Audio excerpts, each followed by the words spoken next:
jouer. Même si on n'obtient pas justice, on continuera à en parler et à dénoncer. Je vous remercie de m'avoir écouté.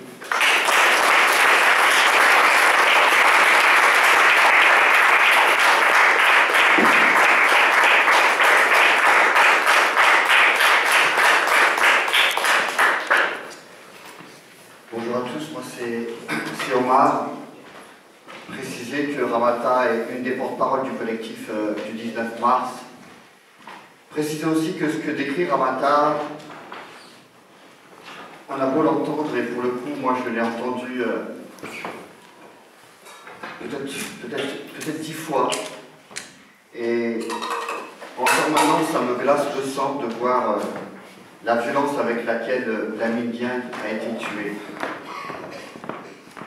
Ce qui veut dire que, et c'est peut-être la seule bonne nouvelle, c'est qu'on a beau être militant depuis de nombreuses années sur les violences policières, militant depuis de nombreuses années sur un ensemble d'injustices sociales, quelles qu'elles soient, on a beau avoir la carapace, le cuir épais, on reste encore sensible et les larmes ne sont pas très loin,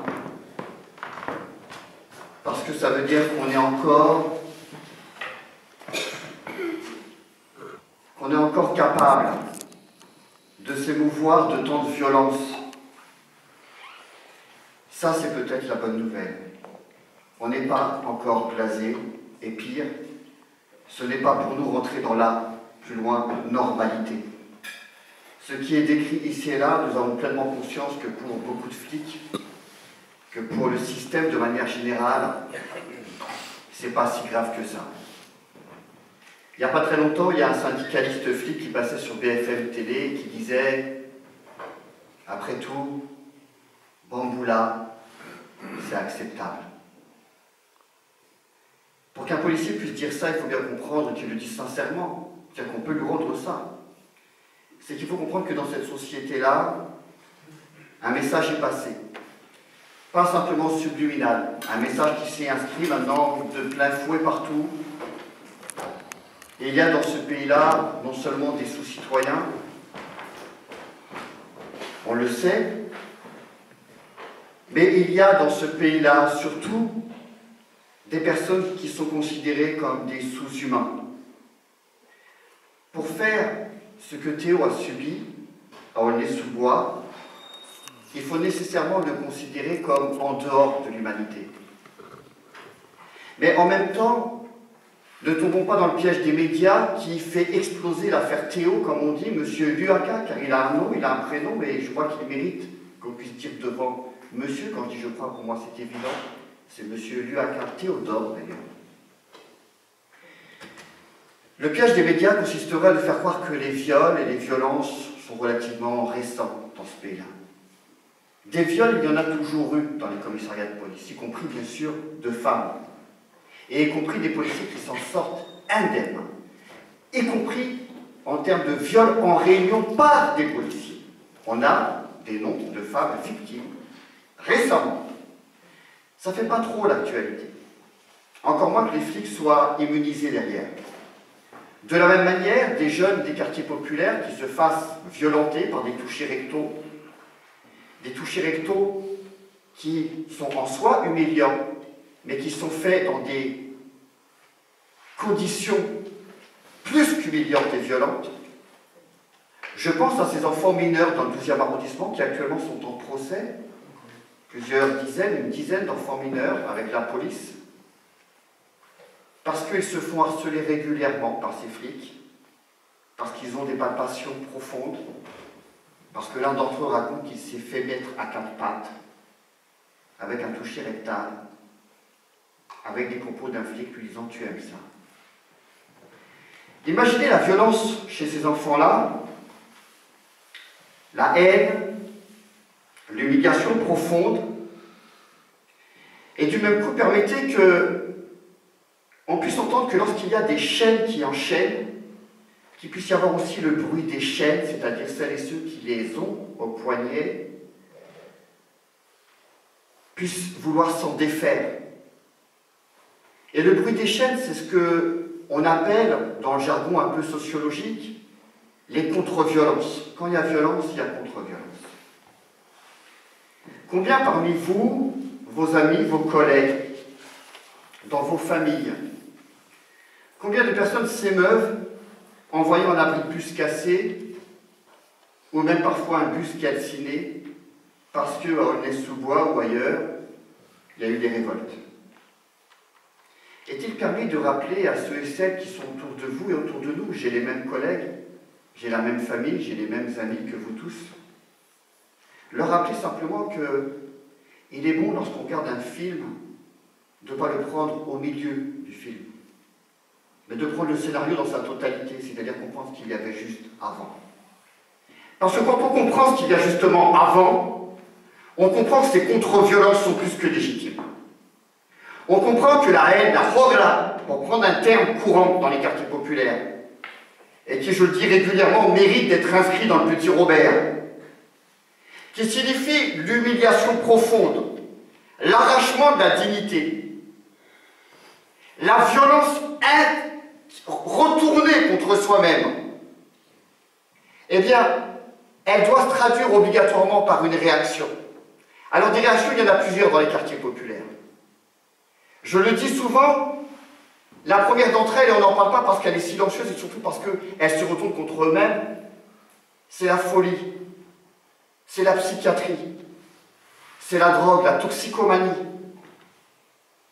Et puis parfois, ça prend une ampleur différente et ça se retourne contre le système, y compris avec tout ce qui peut représenter le système. Et d'un point de vue institutionnel, bien sûr que lorsque des flics sont violents comme on l'entend et on le voit, que brûler un commissariat, ça peut se voir et s'entendre particulièrement. Mais de la même manière, quand il y a 150 000 élèves, enfants, qui sont virés du système scolaire, vous comprenez bien à quoi peut ressembler l'école, ne soyons pas plus émus que cela, que l'école soit vécue comme quelque chose d'étranger, d'extérieur à leur parcours de vie, parce que c'est cette même institution qui les a mis en dehors de la vie. Il faut bien comprendre que ce dont je parle ici, ce n'est pas d'appeler à brûler les écoles ou à brûler les commissariats ou je ne sais quoi. C'est simplement comprendre les mécanismes qui sont en œuvre et dans quoi ça s'inscrit. Le comprendre, c'est ce qu'a dit Ramata il y a un instant. C'est que finalement, avec cette justice, on n'a pas gain de cause au bout du bout. Et parfois, il arrive dans ces traversées de désert, comme l'a décrit Ramata avec le collectif Vivolé, le collectif Urgence de Police Assassine, comment ça a été difficile pour les familles à la fois d'assumer le deuil personnel et de mener le combat avec les autres familles. Dans ces déserts, il arrive parfois qu'il y ait un tout petit morceau d'oasis qui apparaisse. Et hier soir, il y a eu un tout petit bout d'oasis qui est apparu. Ça se passait à Métro Cité, au palais de justice. Amal est ressorti avec les larmes plein les yeux. Les gens n'ont pas compris, mais c'était simplement parce que ce policier qui avait tué son frère avait été acquitté dans un premier temps. Et là, en appel, il vient d'être condamné puisque la légitime défense n'a pas été reconnue. Et ça, c'est la bagarre, évidemment, de tout un collectif, d'un nombre incalculable de militants et de militants, dont Ramata Diagne dès la première heure, mais y compris pour le coup d'Amal Bentoutsi, qui a joué un rôle extraordinaire. Pour ceux et celles qui l'ont croisée, elle laisse des traces indélébiles. C'est comme Ramata Diagne, ce sont des guerrières, au sens noble du terme, c'est-à-dire qu'elles font de leur affaire personnelle une affaire collective, et elles mènent ce combat à plusieurs. Alors on s'est tous enlacés les uns les autres, et hier, au palais de justice, on n'a pas voulu le quitter tout de suite, vous comprenez pourquoi. On a d'abord échangé et nos larmes et nos rires. C'était compliqué de finir la soirée chez l'un d'entre nous parce qu'on était une centaine, plusieurs centaines. Enfin, je faisais l'appartement, ça avait vraiment compliqué. Alors on s'est quittés, on n'a pas dormi tout de suite les uns les autres, mais en tous les cas, le café ce matin, il avait un autre goût. Et en même temps, il y avait cette dose un peu d'amertume malgré tout. De la même manière que les policiers sont capables de réprimer de façon disproportionnée, pour reprendre le jargon judiciaire, juridique, la justice est capable de condamner de manière disproportionnée. Elle reconnaît clairement que Amin Bentoutsi est mort et il n'aurait pas dû mourir. Elle reconnaît clairement que Damien Saboudjian, le flic, a tiré et il n'aurait pas dû tirer. Autrement dit, il a assassiné Amine en dehors de tout cadre légal et c'est ce pourquoi il est condamné puisqu'il n'y a pas de légitime défense. Et là, les gens se retournent vers nous. Moi, j'ai des coups de fil toute la matinée, tout hier soir durant, dans la nuit même, peut-être très tard. Mais comment se fait-il qu'il n'y ait eu que 5 ans avec sursis? 5 ans avec sursis, c'est ça la justice disproportionnée quand on touche à un flic, quand on mène à un flic en justice, y compris quand le flic est condamné. Eh bien, ça signifie une chose. Ça signifie que, ce que disait Amnesty International, les policiers restent au-dessus des lois. C'est-à-dire que même lorsque la justice les condamne, ce ne sont pas des citoyens à part entière, mais ils sont eux entièrement à part. Ce sont les seigneurs des seigneurs, c'est le lobby qui est capable de faire pression, c'est l'État dans l'État. Pour autant, cette dose d'amertume, on le dit aux flics et à la flicaille, aux RG qui, nous le pensons, ne sont pas dans cette salle, mais qui sans aucun doute épluchent tous les réseaux sociaux et peut-être par inadvertance tomberont sur une des vidéos qui est filmée ici, que ça reste pour nous une victoire et qu'on va les écraser, plein de notre légitimité. Parce que pour nous, le combat qui consiste à considérer qu'un être humain est un être humain, c'est nécessairement ce combat-là qui gagne dans l'histoire. Voilà pourquoi la détermination est profonde et elle est même transgénérationnelle, parce que des Ramata Dieng, des Ahmad Bentounsi, des Assa Traoré et beaucoup d'autres, ça pousse, et autour de la famille de Théo, ça pousse comme jamais. Ce sont des femmes et des hommes qui ne se disaient pas et ne se vivaient pas du tout comme des militants et des militantes, mais la situation les fabrique, et ils ont aujourd'hui beaucoup appris de par leur propre expérience et leur propre lutte. Voilà pourquoi le bras de fer, il est là, c'est un rapport de force. On a bien compris qu'il va falloir le poursuivre après les présidentielles. On a un certain nombre ici à ne pas mettre quoi que ce soit du point de vue des espérances par rapport à 2017. Par contre, tous nos espoirs sont dans les mobilisations et notamment dans les convergences qu'on va pouvoir mener les uns avec les autres.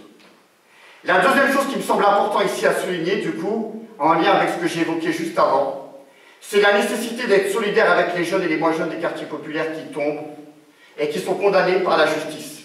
Je répète, pour un policier qui a tué en dehors de tout cadre légal, il a pris 5 ans avec sursis. Pour un jeune à Aulnay-sous-Bois qui a jeté un caillou, il a pris 6 mois ferme. C'est-à-dire que pour eux, pour cette flicaille, le ferme est interdit. Par contre, il est d'usage, y compris pour l'exemplarité, de condamner les jeunes et les moins jeunes des quartiers populaires. Alors voilà pourquoi dans notre combat, bien sûr qu'on s'oppose aux violences policières, mais aussi aux violences judiciaires, qui mettent en prison les jeunes et les moins jeunes, qui sont dans notre camp à nous, depuis le début, et y compris quand ils sont invisibilisés, y compris quand on ne connaît pas leur nom. Voilà pourquoi il est extrêmement important, et c'est ce qui ressort d'ailleurs du procès d'hier, de ne plus croire, pas simplement de douter, de ne plus croire du tout la version policière de quoi que ce soit. Et comme BFM reprend les communiqués de presse des préfectures de police, ça veut dire que s'il y a possibilité de débrancher BFM tout autour de toi et tout ce qui fonctionne sur le mode BFM, il faut le faire instamment.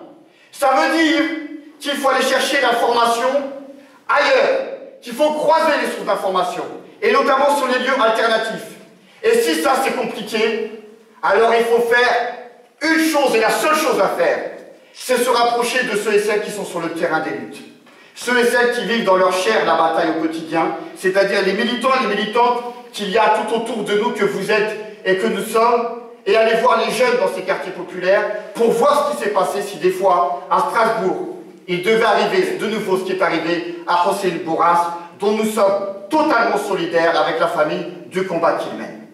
C'est extrêmement important d'avoir ça en tête du point de vue des solidarités à marquer, et voilà pourquoi, au-delà des invisibles, nous demandons la libération des frères Camara, nous demandons la libération de Badi Traoré, A-t-il aujourd'hui, comme l'a dit